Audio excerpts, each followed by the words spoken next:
ဒါလေးတွေကိုအင်္ဂလိပ်လိုပြောလေလေ့လာကြအောင်နော်အင်ကြီးကပြောင်းပြန်ကြီးမင်းအင်ကြီးကပြောင်းပြန်ကြီးအတွင်းပြင်မှားပြီးဝတ်ထားတာပေါ့နော်မင်းအင်ကြီးကပြောင်းပြန်ကြီးဖြစ်နေတယ်ပေါ့နော်အဲ့ဆိုလိုပြောရမယ် your shirt is inside out INSIDE inside OUT out inside out your shirt is inside out မင်းကြီးအတွင်းပြင်ပြောင်းပြန်ကြီးဖြစ်နေရပေါ့နော်အဲ့လိုပြော your shirt is inside out လားကျယ်တီးပြုတ်နေတယ်ကျယ်တီးပြုတ်နေပေါ့နော်the button is BUTTON button the button is and then အဲ့ဒါကျယ်တီးပြုတ်နေတယ်လို့ပြောနော် the button is and then ကျယ်တီးပြုတ်နေတယ်ဖက်နှက်ကမင်းဘယ်ညာလွဲနေတယ်ဒီပဲအမှားစီနေဘယ်ညာမှားစီနေတာပြောနော်ဖက်နှက်ကဘယ်ညာလွဲနေရဆိုလို့ပြောအောင် your shoes are on the round feet အဲ့လိုပြောနော် your shoes are on the round feet ဖက်နှက်ကဘယ်ညာလွဲနေတယ်အဲ့လိုပြောနော်ဟလာဖက်နှက်ကြိုးပြုတ်နေတယ်အဲ့ဆိုရင်ဘယ်လိုပြောလဲ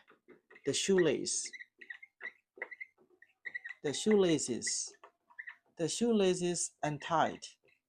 and TIED untied the shoelaces untied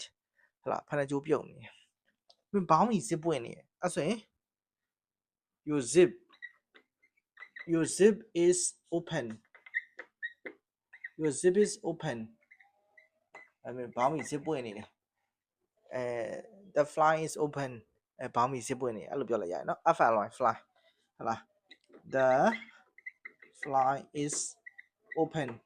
ဘောင်းကြီးစစ်ပွင့်နေတယ်အဲ့လိုပြောလိုက်ရတယ်နော်နားလည်မှုထင်ပါရဲ့နော် speaking အတွက်အရန်အသုံးဝင်တဲ့နေ့စဉ်သုံးအင်္ဂလိပ်စကားပြောဝတ်ကြလေးတွေလေ့လာကြအောင်နော်ငါစိတ်မပါဘူးဆိုရင် I am not in the mood အဓိပ္ပာယ်ကငါစိတ်မပါဘူးလို့ပြောတာနော်ငါစိတ်မပါဘူး I am not in the mood ဒီနေ့ညအပြင်သွားဖို့ငါစိတ်မပါဘူးအဲ့ဆိုရင် I am not in the mood to go out tonight ဒီနေ့ညကအပြင်သွားဖို့စိတ်မပါဘူးဟုတ်ပြီနောက်တစ်ခုI can't take it anymore ငါဆက်ပြီးတီးမခံနိုင်တော့ဘူးအဓိပ္ပာယ်အဲ့လိုပြောနော်ဟုတ်လားဆက်ပြီးတီးမခံနိုင်တော့ဘူးဆက်ပြီးတီးမခံနိုင်တော့ဘူး I can't take it anymore the pressure is too much I can't take it anymore ဟုတ်လားဖိအားအရမ်းများတယ်ငါဆက်ပြီးတီးမခံနိုင်တော့ဘူးအဲ့လိုမျိုးနော် I can't take it anymore ဆက်ပြီးတီးမခံနိုင်တော့ငါမရတော့အဲ့လိုအဓိပ္ပာယ် take your time easy low လို့ပြောနော် easy low no rush take your time မလောဘူး easy low အဲ့လိုပြောနော် take your time so what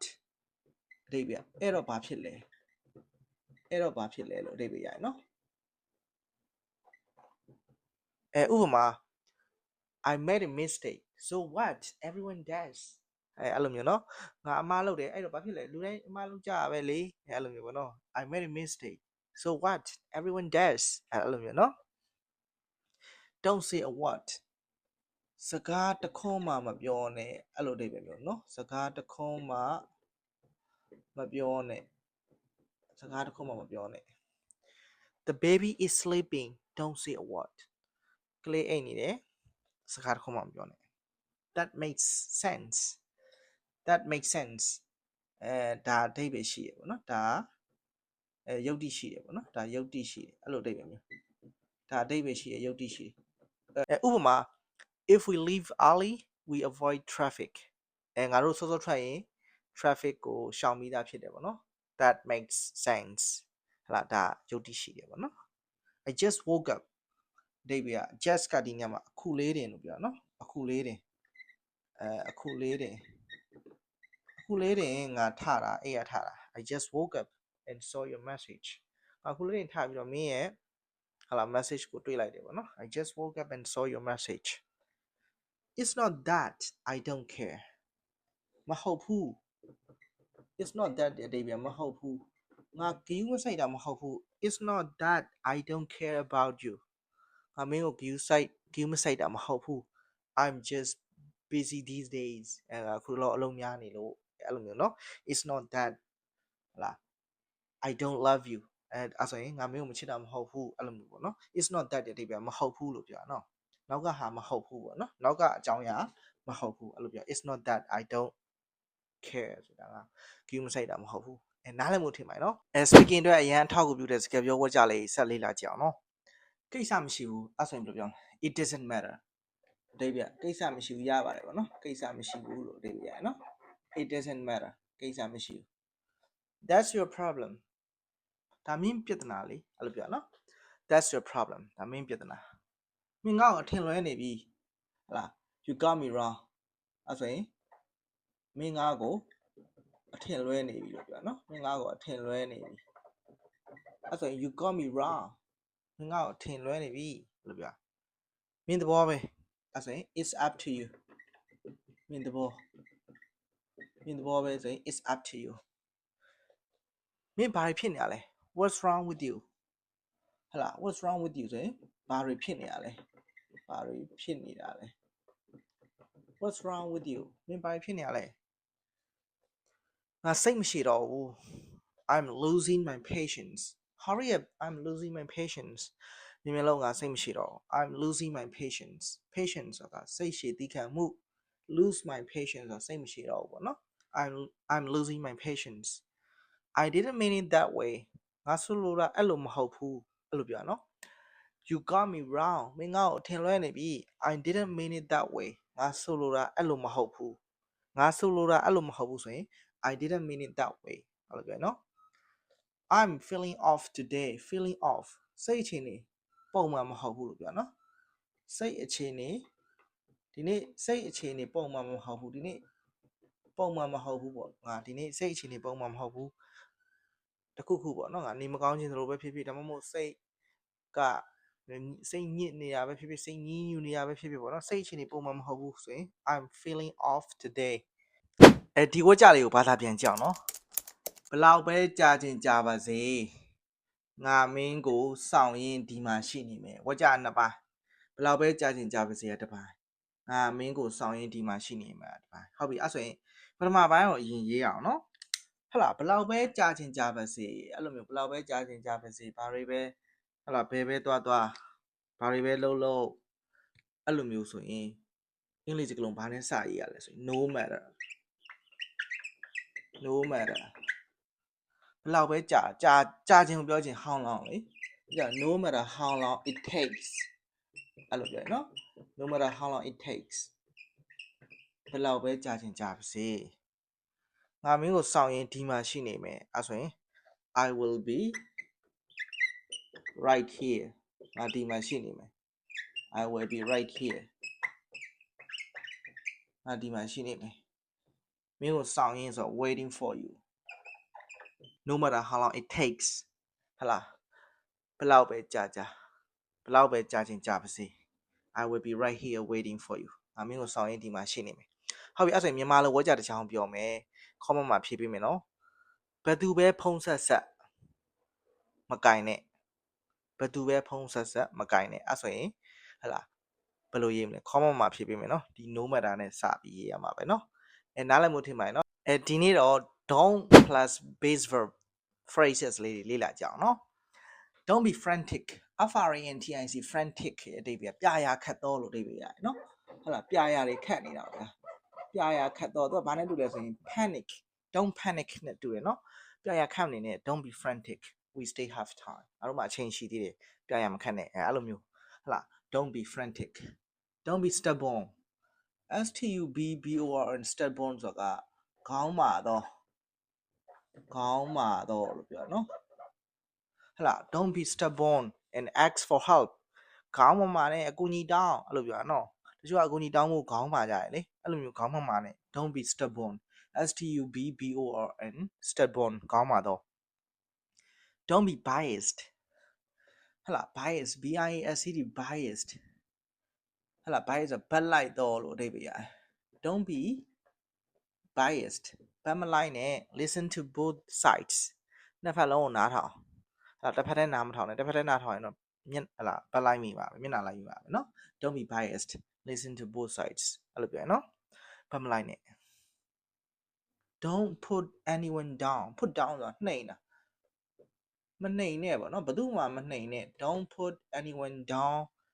even as a joke ဟုတ်လားဟာတာအနေနဲ့တော့ဘယ်သူမှမနှိမ်နဲ့လို့ပြောချင်တာနော် don't put anyone down even as a joke ဟုတ်လားဟာတာအနေနဲ့တော့ဘယ်သူမှမနှိမ်နဲ့